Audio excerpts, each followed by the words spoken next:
Welcome to The Gathering Greenhouse, a podcast to help us grow together. I'm Steve. I'm David. And we are here for another round of... We missed it. What'd we miss? We should have done, and we are here to pump you up.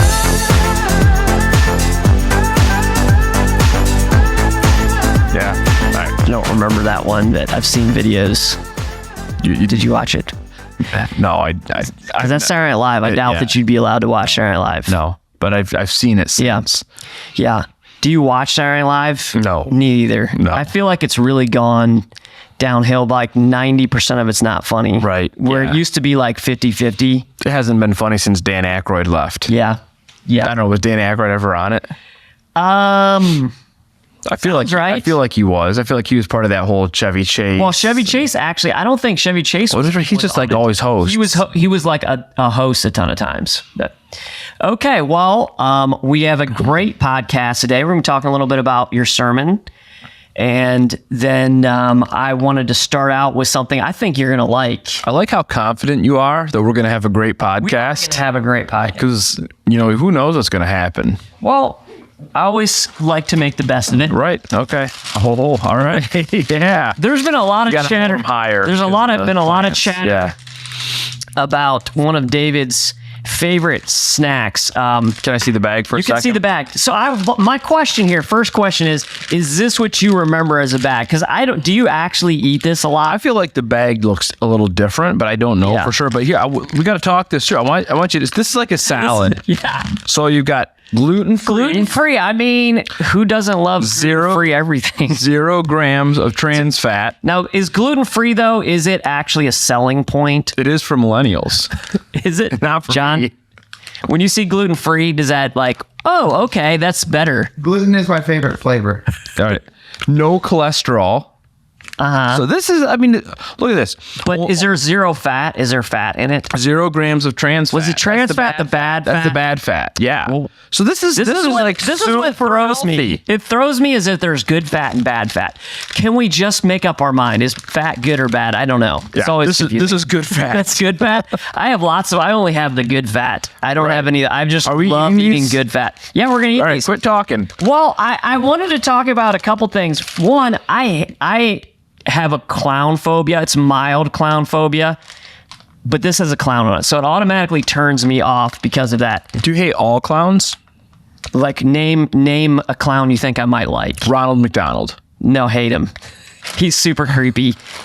Well, as you notice, or maybe you haven't because you don't have little kids anymore, but Ronald McDonald's like basically out of the marketing plan for McDonald's. There's a reason for that. I like Ronald Now, McDonald. the Hamburglar, I wish he would come back. Where'd he go? He's in prison. He finally got arrested. Yeah, they had DNA testing came into the picture, and they were able to track him and put him behind bars. Bummer. The legal system. So do you think though that the new Burger King is creepier or not as creepy than Ronald McDonald? Have you seen? Maria's calling me right now. I'm a little nervous of getting a phone call. Do you want to put her on the air?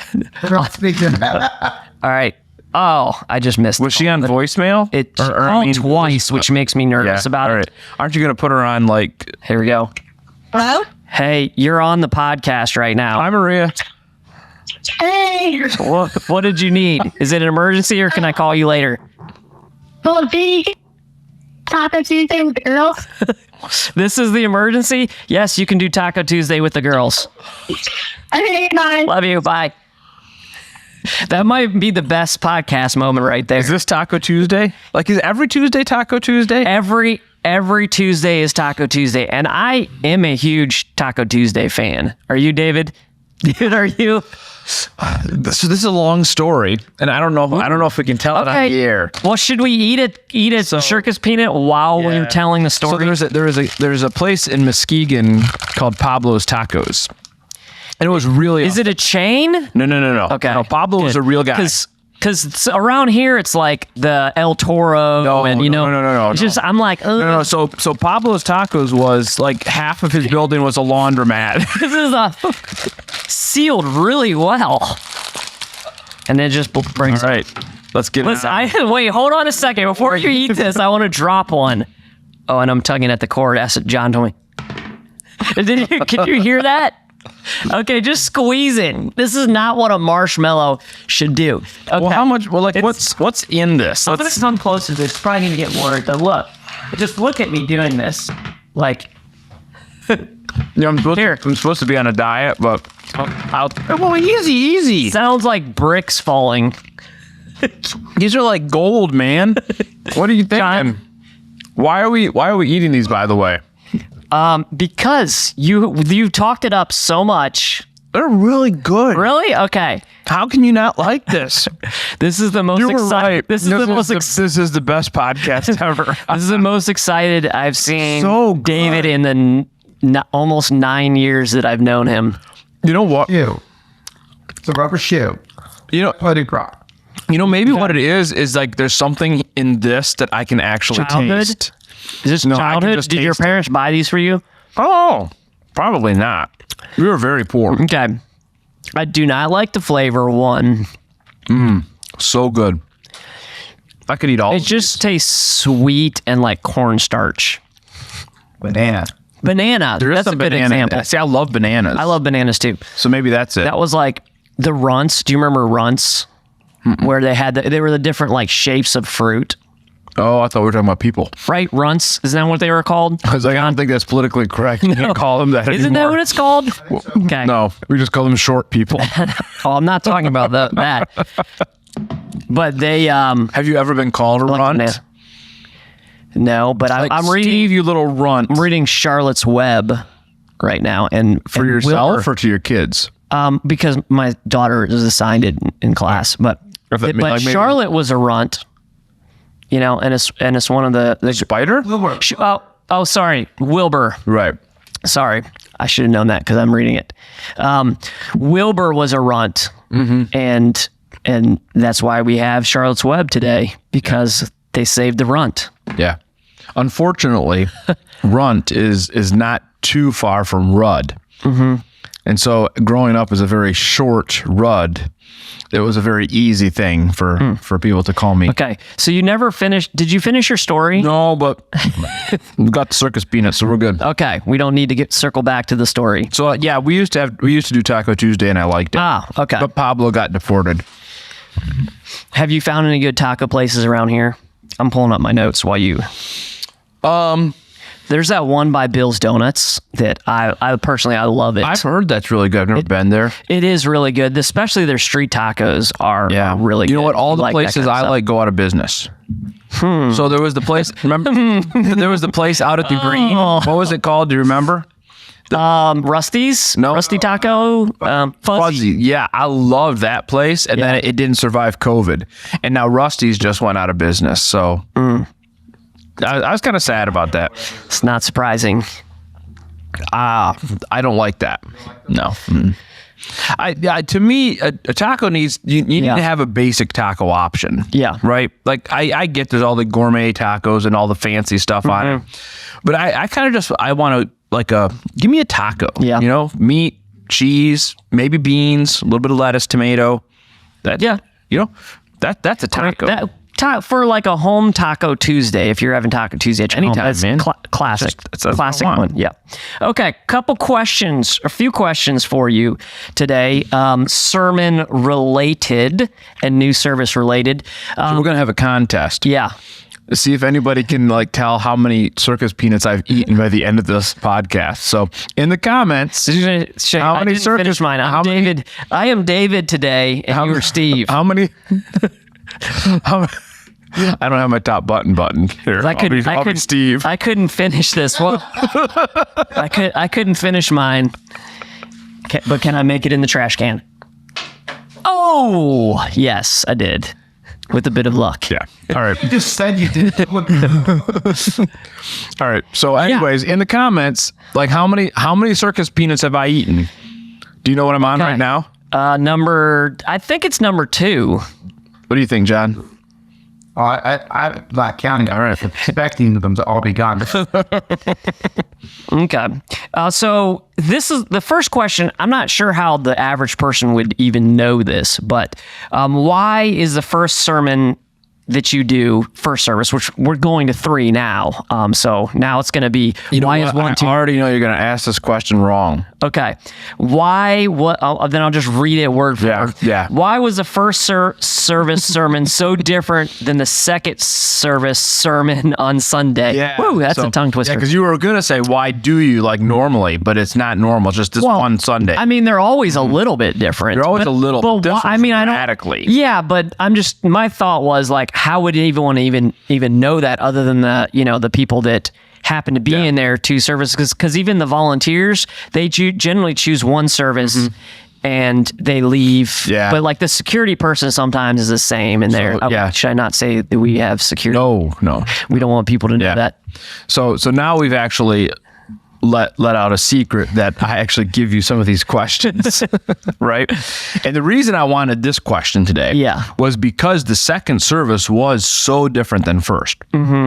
Because this was a classic case of over planning and under delivering. So I had more content than I could get through. And in first service, I got to a certain point and realized I'm not going to finish. So I had to cut some stuff from the back end. Yeah. I hate doing that. So in second service, because you hate cutting the back end because it's the application. Usually it's the application. Yeah. So in first service or in second service, I had to cut the front end out. So I actually wanted to take some time on the podcast today talking about what I cut out. Okay. Because I think it's really valuable and cool information. Yeah. So the reason, but you're the most excited and passionate about it because not because it's because you're going so deep into it. I feel like in the sermon that I am more excited about the content at the beginning than when I start to where I finish, because I've like dug into what I really enjoy about the text, and I've thought through all the things that are applicable to my own life. So I'm towards the end, I'm really passionate about every part of my sermon. I didn't hear a word you just said. I was just enthralled. No, you're right. Yes, that is, and that's one of the reasons why when you're preparing to preach, you have to intentionally take time to cut, because I always have way more than I can say, and I'm super excited about all of it. Yeah, and I think it was Hemingway that said one of the things you have to do when you're writing is you have to learn to kill your little darlings. Okay, right. That sounds like a Mark Twain. Maybe. I think it was Hemingway that said it, though. Do you like Hemingway? No. You don't like Hemingway? I like Hemingway. He's a fraud. Why is he a fraud?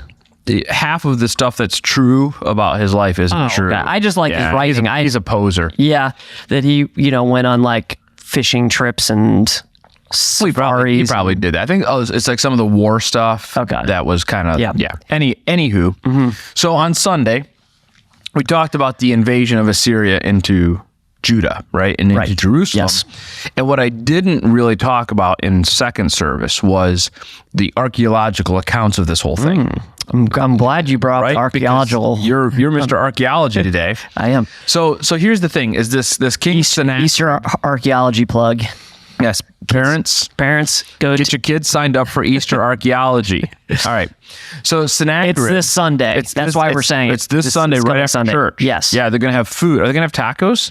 No. They are not. They're going to have. They're going to have archaeological tenders. Do you think these are like archaeological? They are. You could put these in a time capsule, and someone could open them 20 years later and still enjoy them made fresh. 20 years ago. Yeah. Anyway, so Sennacherib, king of Assyria, invades Jerusalem, blah, blah, blah, blah, blah. And here's what I said in first service is we can find this account in 2 Kings and 2 Chronicles and in Isaiah. But we don't even need to read the Bible to know everything that happened, because we've discovered all of it archaeologically. So there's these things called prisms. Yeah. And there's 6-sided towers on which kings would inscribe all of their wondrous deeds. And we actually have 3 prisms that have been discovered in the last 100 years that are all about Sennacherib. And they all tell the story very similarly. Where were they discovered? Like they were underground? Like they had fallen down? And so Assyria is like if you think of where modern day Israel is, Yeah. Assyria would be up and to the right. Yeah. Right. So the north and east. And so, you get up in there and, you get your ancient cities all in all these places. And that's where they find this stuff. Yeah. So these three prisms tell this story of Sennacherib invading, of wiping out the northern tribes of Israel, of, kind of laying waste to, I think, like 30 cities in Judah, and then surrounding Jerusalem. But then it stops. And it's like this really weird thing. Why did this great and powerful king, who leveled every city he attacked, who won every battle he fought, gets to Jerusalem, has the city surrounded, And then just stop. nothing. Right. Yeah. Right? And so It's an archaeological mystery.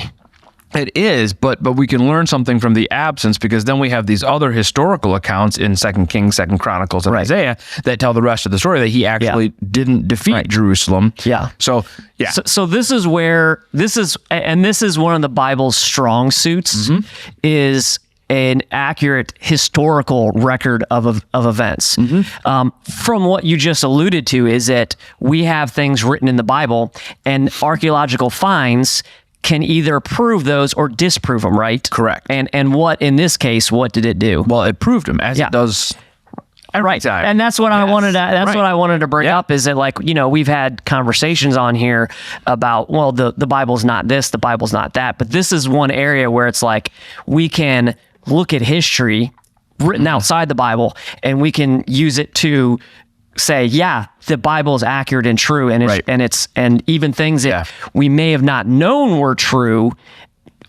like you said, within the past 100 years, we have been able to find things that say, well, we didn't know that was true outside of the Bible until this archaeological find. And I'm sure there's going to be, like, they're always uncovering new things archaeologically. I just heard of them excavating somewhere for a building. You can't say that 10 times in a row. Excavating. Keep going. What? You gotta say it 10 times in a row. Oh, I can't. You're right. I can't do that. That's the tongue twister. But they do that, and then they find ancient artifacts they never knew existed. Yeah. So here's the significance of this, is that you're never going to find enough archaeological evidence to prove the entire Old Testament. Right. Because you just can't.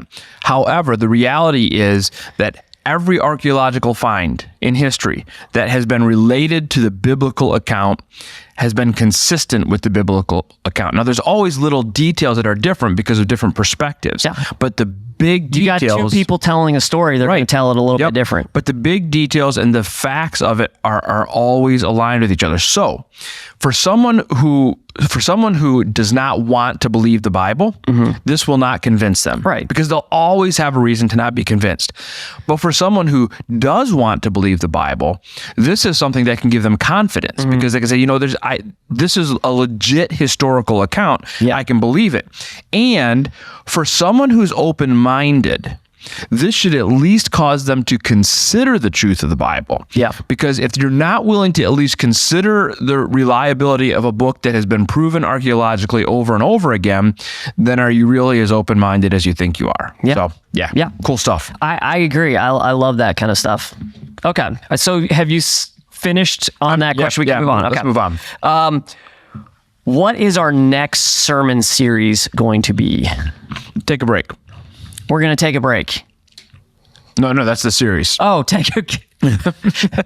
come I haven't heard this title? That's what it's going to be called? Yeah. So has that been publicized to me? Nope. Should I have known it? Okay. Because I'm like... So it's going to be about Sabbath. Yeah. We're going to kind of unpack, what Sabbath is all about and, what it means. But we're going to just call it Take a Break.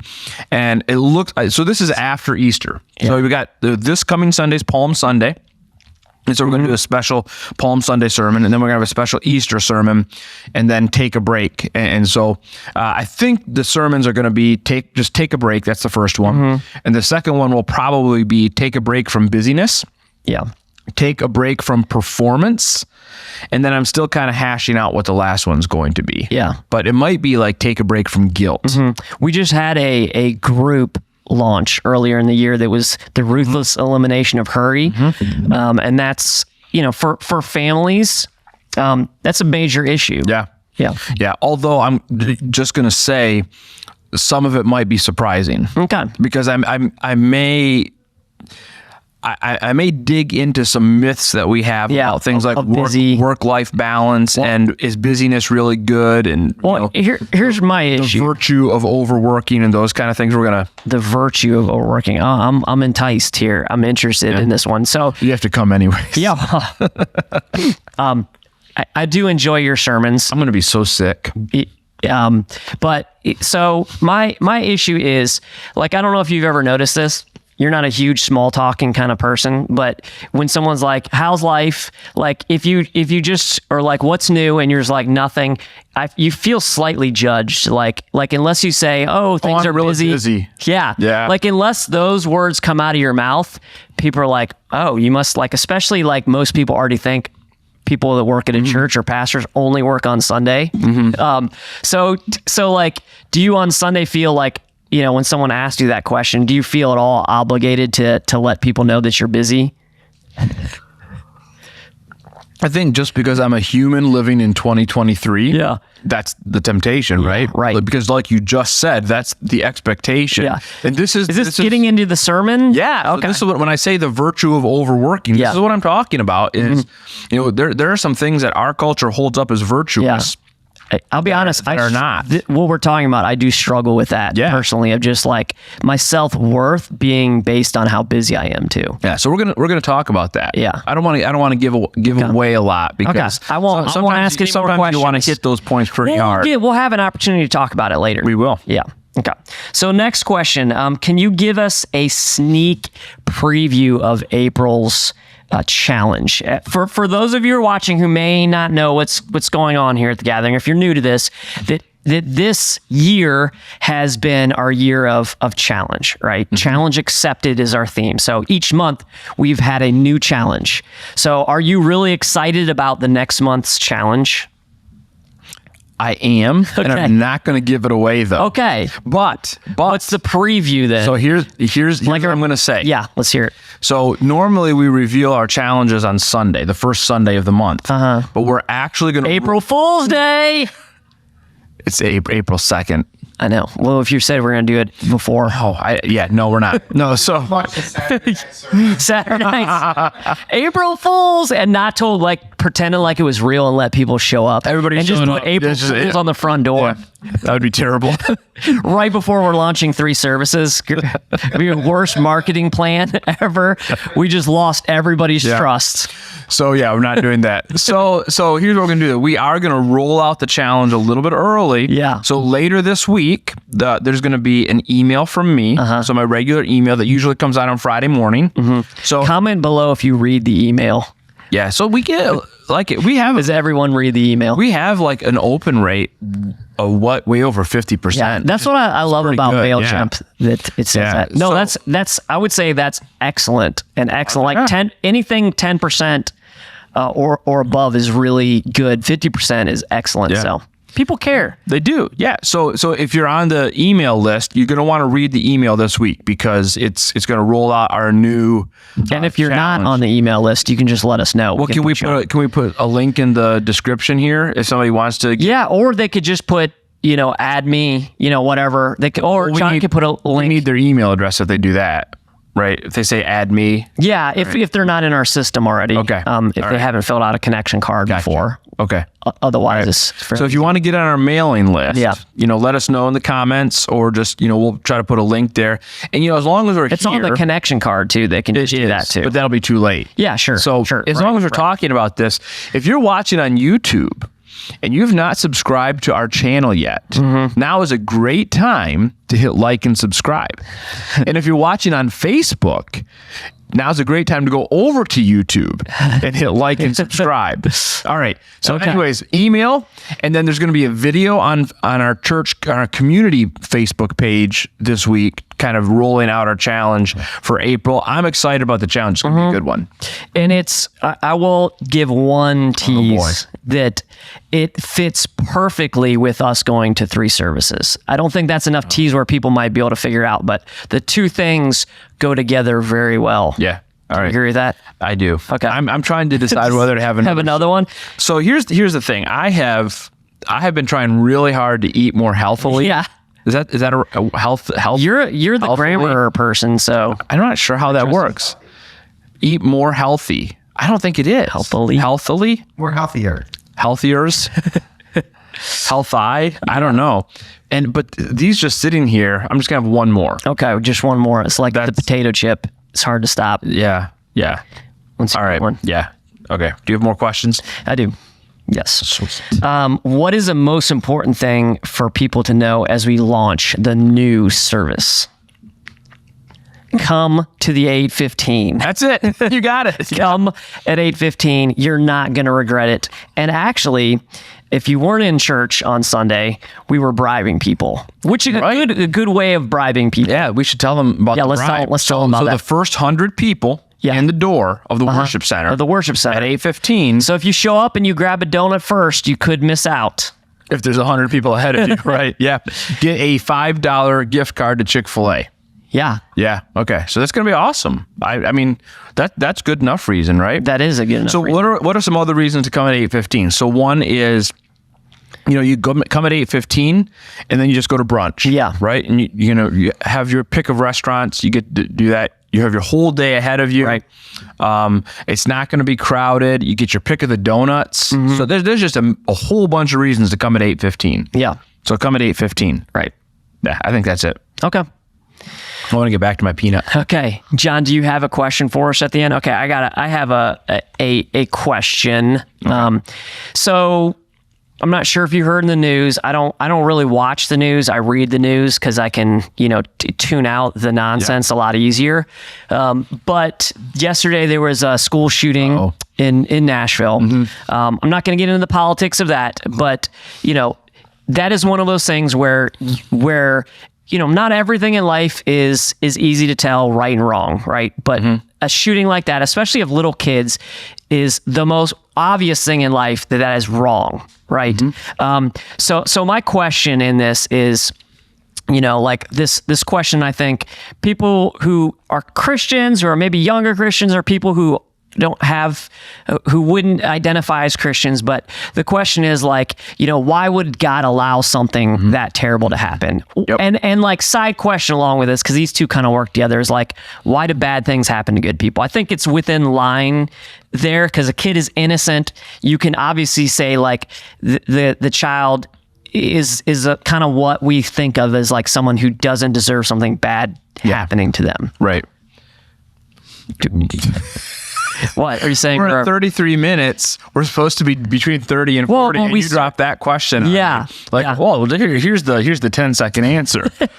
No. So number one, I actually have a personal policy that whenever this kind of stuff happens, I don't comment on it for at least a week. Yeah. Because I do find that generally speaking, the people who rush to get their opinions out there about this kind of stuff do so with bad intent. And it's not a good idea. So we'll not talk specifically about this incident. Right. But we can still generally talk about the question because after I finish my piece. Yeah, because unfortunately, it's becoming more common and we've been a little desensitized to it. Mm-hmm. It's not quite as shocking, which is terrible. Then that's the, culture that we live in. Yeah.